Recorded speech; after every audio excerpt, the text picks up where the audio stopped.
Sugar rating పడిపోయి నేను కోమాలోకి వెళ్ళిపోయినా తిన్ను అన్నారనుకోండి, అది ఉపవాసము కాదు. మీరు బాగా గుర్తుపెట్టుకోండి, అది శరీరమును శోషింపచేయుట.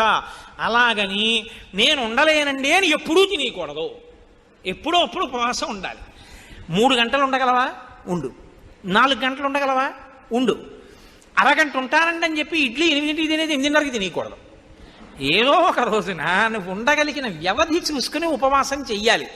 ఆ ఉపవాసంలో ఏం చెయ్యాలి అంటే, మీరు రోజల్లా ఉపవాసం ఉన్నారనుకోండి, రోజల్లా ఉపవాసం అంటే అర్థం ఏమిటో తెలుసా అండి? మీరు ధ్యానమునందు ఉండాలి.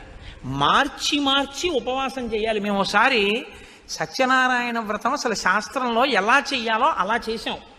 కాపవరంలో చేశాం కదా శర్మ గారు. పగలల్లా ఉపవాసం ఉండమంటుంది. స్కాందపురాణే రేవాఖండే అంటాం. అది చెప్పేదోటి మనం చేసేదోటి అనుకోండి. సత్యనారాయణ వ్రతం పొద్దున చేసేస్తాడు. అందులో ఎక్కడ పొద్దున చేయమని ఉండదు.